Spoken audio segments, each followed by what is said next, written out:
about a week or so ago. I don't know when it was. And she said she wasn't backing down from her comments. And it was regarding trans athletes in women's sports. Matter of fact, she went so far as to say she doesn't think her comments were controversial at all. She shared her opinion on a polarizing topic in an interview with ESPN this week, where she claimed she felt a duty to, quote, protect young girls in a locker room, or young girls in sport who shouldn't have to go against biological men. She stood in front of a wall of cameras, completely unbothered, and said the quiet part out loud. Sophie Cunningham, a rising name on the Indiana Fever, just did something almost nobody in women's sports has the guts to do anymore. She said plainly that biological men do not belong in women's sports. No hedging, no rehearsed corporate non-answer designed to please everybody. Just a flat, confident stance that instantly split the internet down the middle.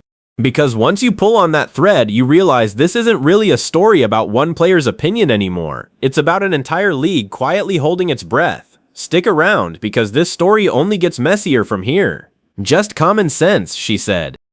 I think it's kind of common sense, and I think I'll always believe in that. I think it's really important to protect children, and that's little girls who are also involved in that category. And so I stand on what I said, and I always believe that. Yeah. Do you see your advocacy on that, like, taking any form going forward? You know, I don't know. I'm not a very political person, but I do have beliefs. I have morals, and I'll always stand on those and be true to who I am. And I think people are going to take it how they want to take it, but I've never even really said anything about that. And so when it comes just to protecting young girls in sport and women in sport, I feel very strongly about that. I think that's why you have Title IX. That's why you have some of the greats in women's sports. If Title IX and women's sports weren't protected, then you wouldn't hear about any type of women in sport. And so I think in the future, it's just really important to protect. Some fans called her brave, the first honest things said in this debate in years. Others called her something far worse.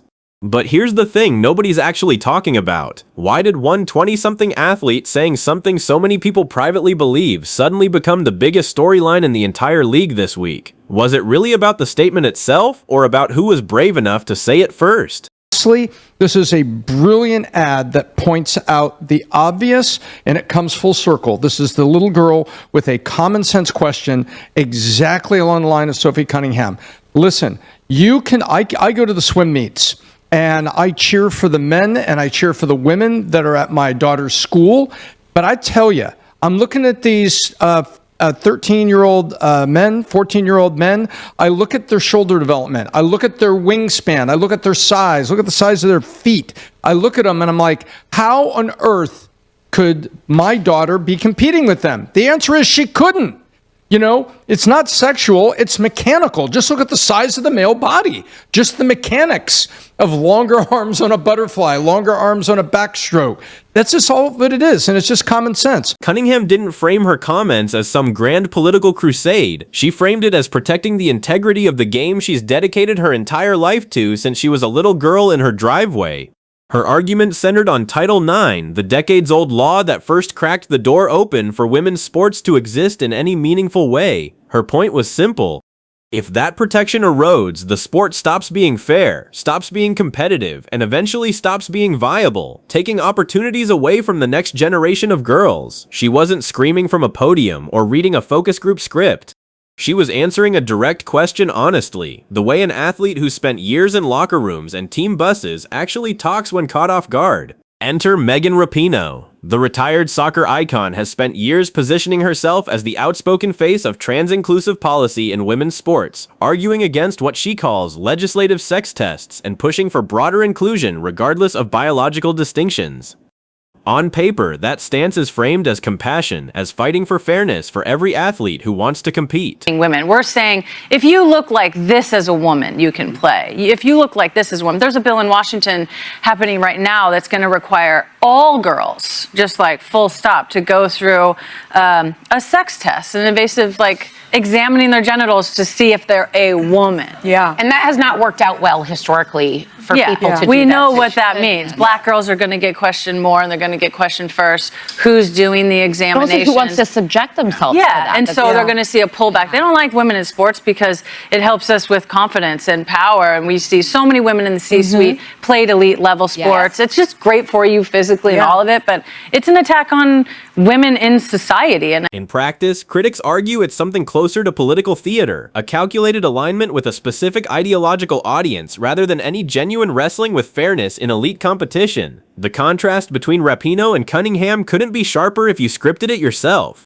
One athlete has spent years chasing headlines and close alignment with progressive political circles, building a public persona around it. The other is a young player trying to protect the sport she grew up dreaming about, speaking up almost reluctantly when directly asked. Two completely different approaches to fame, advocacy, and what it means to represent women's athletics on a national stage.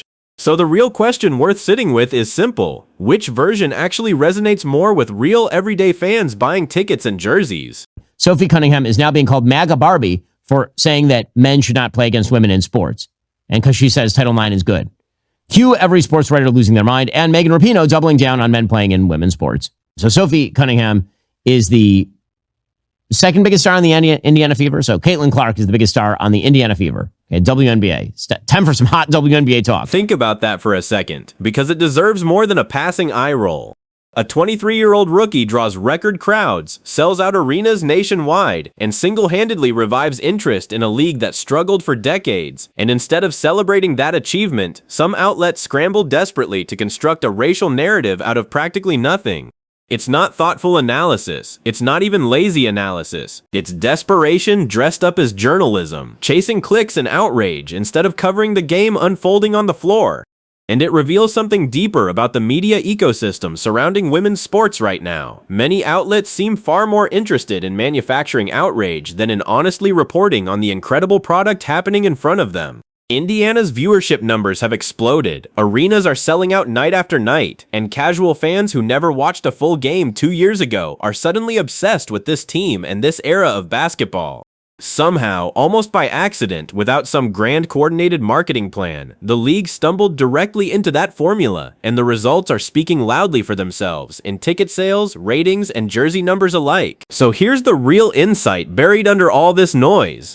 Athletes like Sophie Cunningham and Caitlin Clark aren't drawing attention because of controversy manufactured by outside commentators. They're drawing it because people are genuinely starving for authenticity in a space that's felt heavily scripted and cautious for years.